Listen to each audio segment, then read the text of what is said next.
Automation Generation. Today I'm joined by JV again, and we're going to be talking specifically about templated versus non-templated solutions and how you can make non-templated solutions more accurate over time. I'll let JV introduce himself. Yeah, so I'm John Vanoom, digital automation consultant, aka JV. I like this subject, Rich, because I think there isn't enough information out there for prospective users of these solutions to understand the difference. And I suppose as a kickoff, I want to understand from you the difference between templated and non-templated, but also if you can elaborate a little bit on the limitations of templated, which I think will probably roll nicely into the advantages of the non-templated approach. Yeah, you're absolutely right.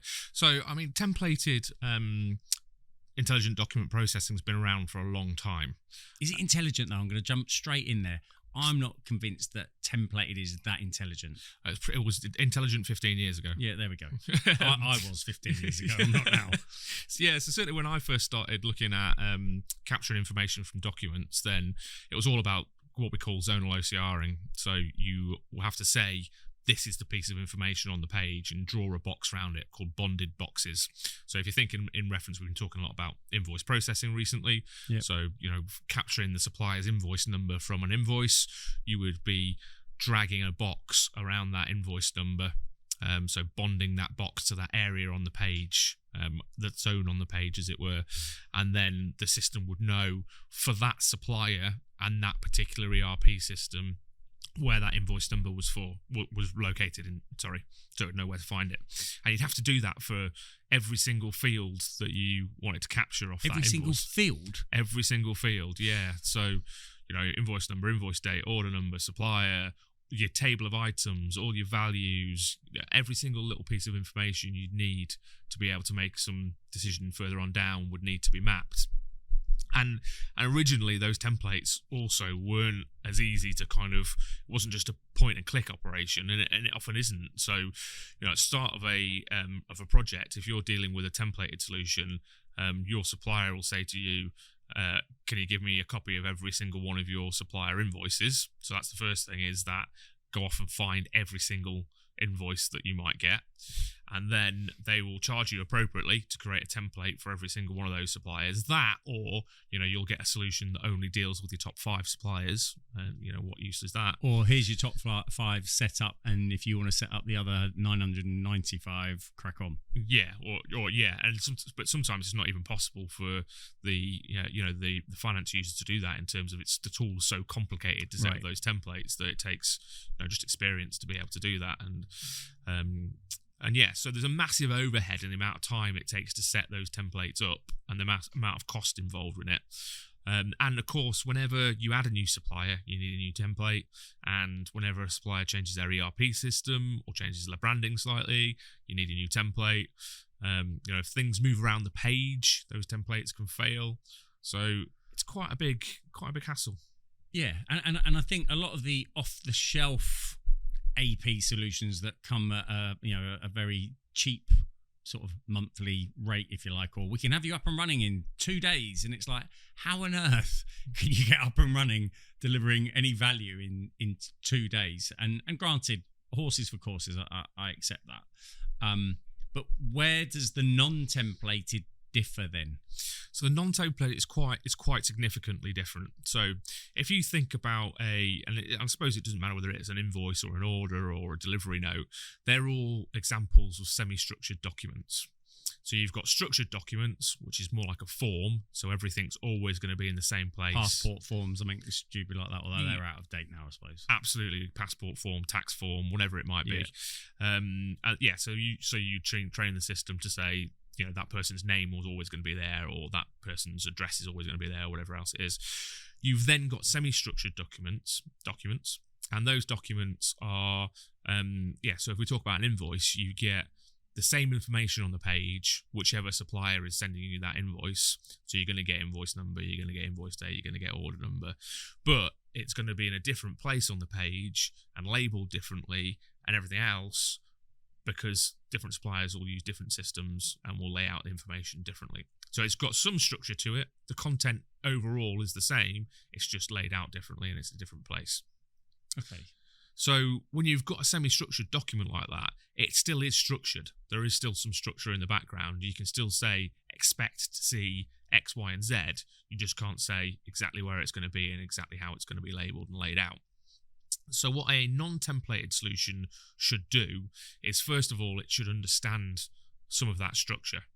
So when you look at a document that's a semi-structured document like an invoice or an order, often you've got a header. So you might find there's address level information, who's sending the document, who it's being sent to. You'll get things like invoice numbers, invoice dates, order numbers, order dates, stuff that probably only appears on the page once and isn't known up front, all at the top of the header. You'll then get a table of items in the middle of the document.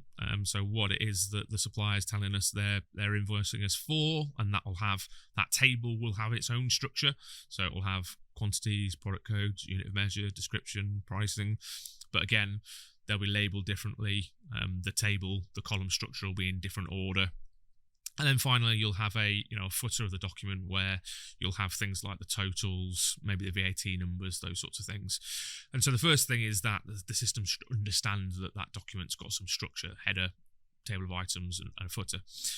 The next thing, and some of this is quite complex in terms of what the system does, but if you can think of it in relation to labelling. So if you look on 20 different invoices, you might find 5 different ways of labelling invoice number. Might be invoice number, might be INVNO, might be document number. If it's a credit note, might be credit note number. But there's lots of common language used across those semi-structured documents. So there's only a certain amount of ways that you're going to label invoice number. So it's then about entity recognition, as we call it. So it's about saying, I know there's going to be an invoice number. I know it's likely to be in the top third of the page. And I know this is where and how it's likely to be labelled, all these different types of labels. And if you can build up that logic in the background and use machine learning over time to tell you what all the variances are and everything else and improve that model, then you get to the point of having a templateless solution that can say, well, we can get really high recognition results out of the box without needing to be told for every single supplier where every single piece of information is. So you raise the the point around typically top third is the sort of the key sort of headline information, hence the header, and then obviously the foot is tax and totals, etc. So you mentioned machine learning. So let's say for some random reason, someone decides to have a completely different design and it's not in its typical place. How does the system manage that? Yes, that's really important. So what do we do to manage the exceptions? Yeah. So one of the things that I come across still relatively regularly is invoice number not being labelled. So just being parked in some white space at the top of the document. And, as a human, you can look at that document and kind of rule out anything else and then decide that's the invoice number, as it were. Machine learning computers can only do so much.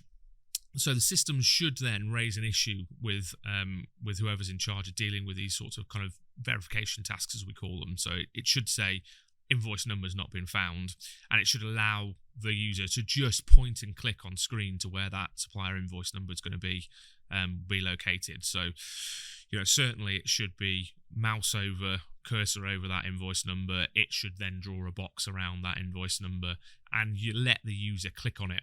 When the user clicks on that invoice number, 2 things should happen. One is that for that invoice, the system should then know the invoice number, so it doesn't have to be typed.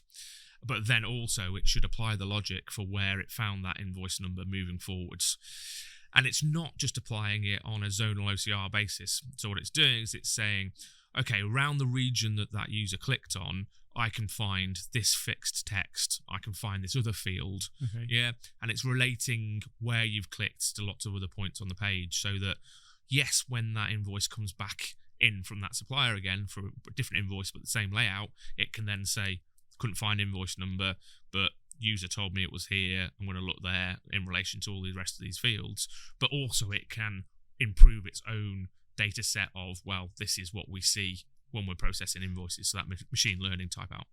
So is that what we kind of class as training, if you will? So if we are training the solution to add to its already, sort of catalogue of labels, how many times would you typically have to train it for it to remember that ABC Limited are completely different to the rest of the world, and they put everything in the middle, just as a really stupid example? Yeah, it kind of depends on the fields that you're training. So we refer to it as operator-based training, just because you don't need somebody with a template knowledge or an IT background or whatever else to do it. It's just point and shoot is a great way of referring to it. But yeah, if it's something simple like an invoice number, it's gonna the chances are that it's likely just to take one training and it'll do it moving forwards. If it's something a little bit more complex like a table of items that you're training, it might take a couple of trains, but that's usually because when you're training it, consistency is relatively important. So if you mistrain the table of items and you don't pick up one column and then you pick up on a column next time, as it were.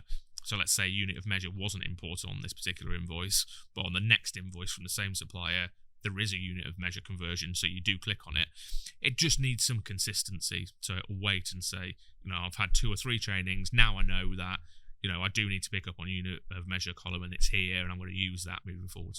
It still absolutely astounds me, the layout of documents. And I don't mean header, footer, and the middle detail part. I mean more how a system can say, quantity, unit of measure, cost per unit, blah, and it can all be on top of each other, and you're like, it's so backwards in that then becomes very difficult for a software, and sometimes the numbers can go over the line, if you like. So if they try and make it a structured document or a semi-structured document, as you described, and then suddenly the way it's outputted, it's just never in format, I think is probably the right term. Obviously there's a limit to it, because ultimately the actual capture of characters is pretty much rock solid now compared to when you started.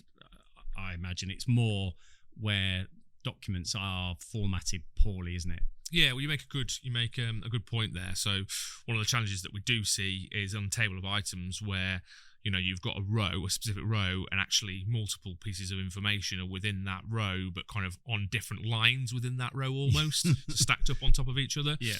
And yes, we're saying that we're template solutions are old hat and shouldn't be considered, and we should use this idea of labeling and everything else and semi-structured documents and operator-based training. But if there is then a problem with the layout that needs additional help, you can then apply templates to that solution. So you could come back to somebody with a bit more knowledge of how to set a template up and create a complex template to collect the information correctly.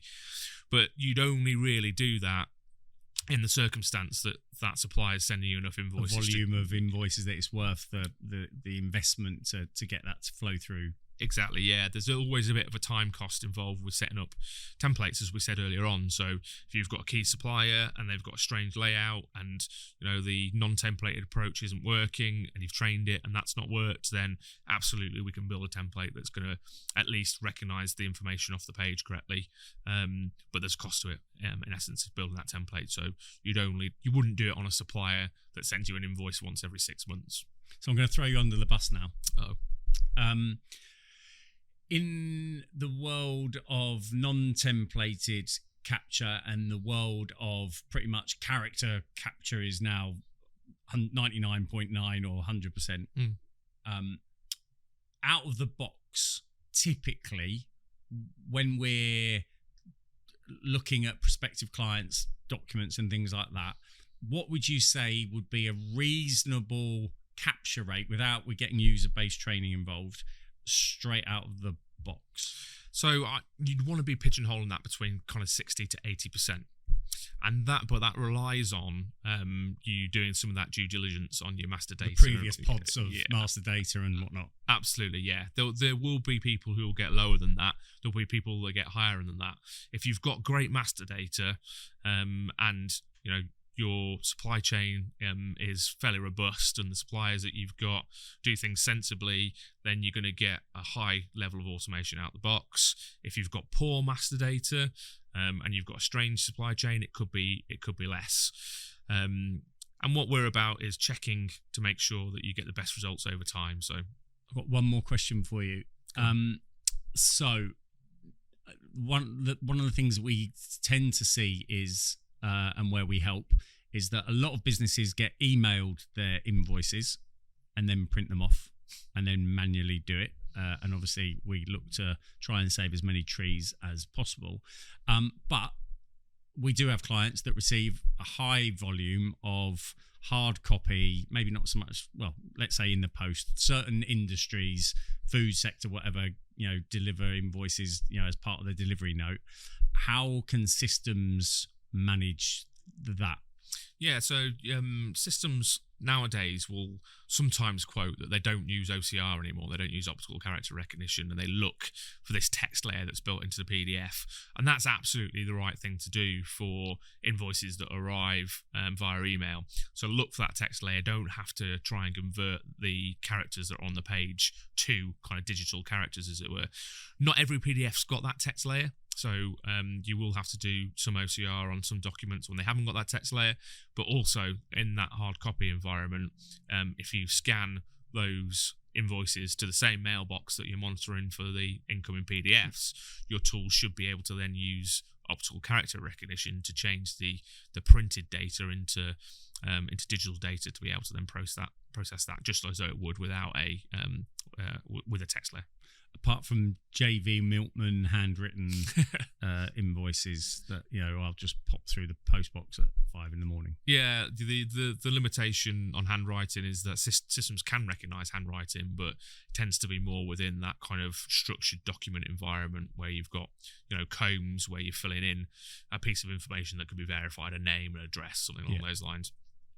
But we still advise people to capture those handwritten invoices, because it's not just all about capture, is it? It's also about digital archive of those documents, approval of those documents, and everything else. And so traceability. Yeah. So if you've got a digital archive, you still want your paper-based invoices and your handwritten invoices in that archive for all those purposes, not just capture.